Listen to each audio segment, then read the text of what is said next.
Good afternoon, Muscle Car Corner. Taking a look at this Rob Lozen's collection. The other two are 68 Firebirds. Let's see what this one's a 68 as well. I guess Rob really liked 68 Pontiacs because it looks like he's got one of everything here. XN code 400 V8 with Ram Air. Boy, this thing looks beautiful in this silver. It's kind of a off silver though. It's got a little green in it, and a little bit of a little bit of green. I don't remember this color right offhand. Love the steering wheel on these. That's cool. Now this one doesn't have a clock in it on the console. Wonder why. I love that tachometer. As if you could really look at that. Back in the day, it was just the novelty of having a tack on the hood that was super cool, but I drove one of these cars and I don't remember it really looking at that tack. You're trying to look at where the heck you're going. The heck with the tachometer. I can hear where that motor's at, by ear. So it's funny.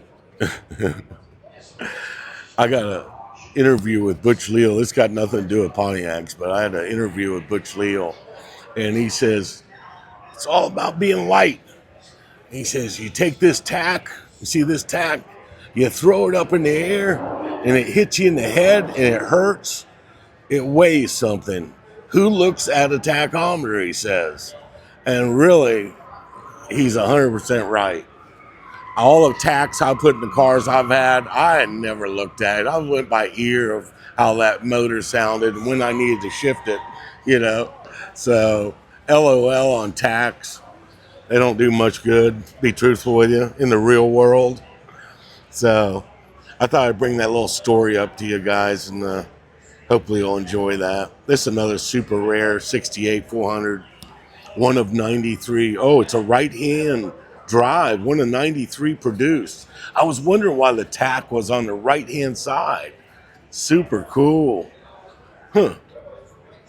It was delivered to Slack Sydney Holden dealership, GM overseas operation. Gosh dang. This thing went to Australia.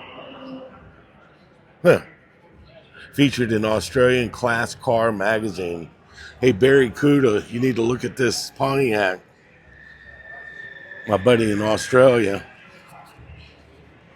Here again, that color. I don't know what the heck that is.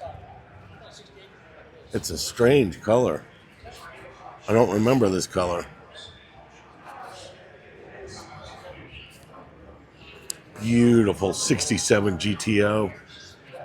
Just simply amazing restoration on it.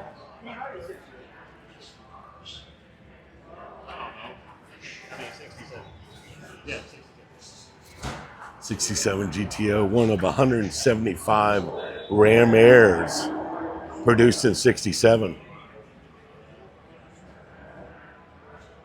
M21 4-speed, 433 safe T-track rear end.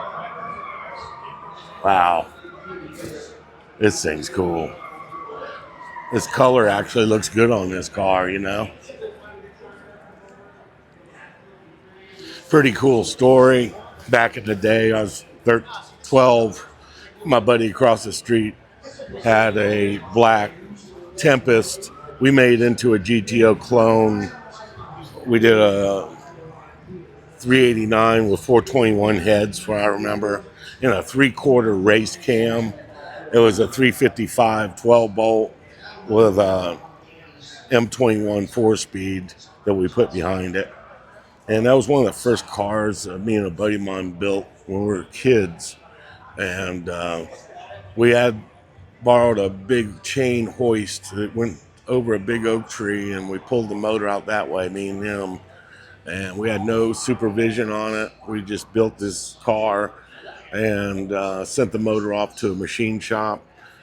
And long story short, it was black with red interior, 4-speed. We were 8-track in it we'd be cruising the streets, had Krager's all the way around it. We were cruising the streets, man, just letting that cam rumble, smoking some tires and many other things back in the 70s. But it was a good time.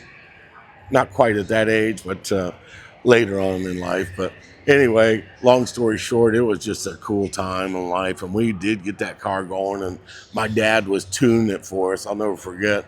He went out on the road like he was Mario Andretti or Grumpy Jenkins and smoked the tires, hit second gear and missed second and launched the motor.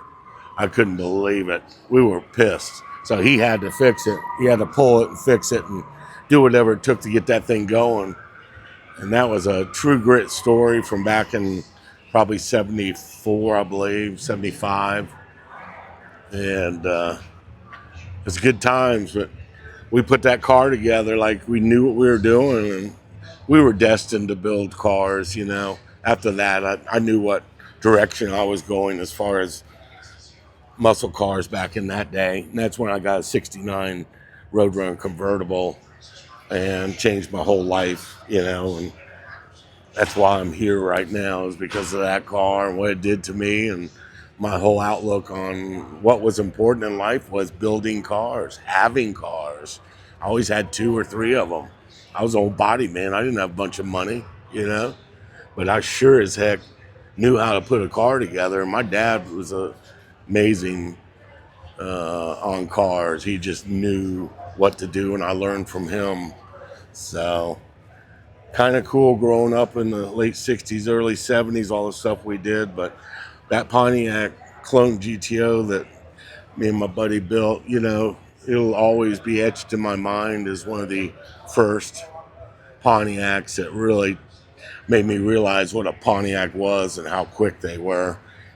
And we had, like I said, a 3/4 race cam is what they called it back then. It was a Racer Brown, I believe. I forget, but that thing sounded good, boy. Those headers, woo.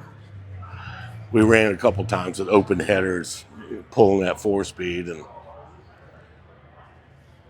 it's great times to think about those times and what we were doing as far as kids. Kids these days, that'd be the last thing they're going to be doing is pulling a motor and build a car. You know, they're not interested in any of that. 80% of them.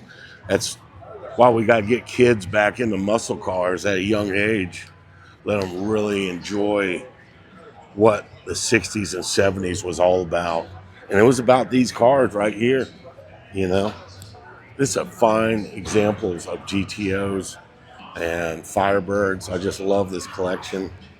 That one is just sharp. Dang. So I hope you like the stories.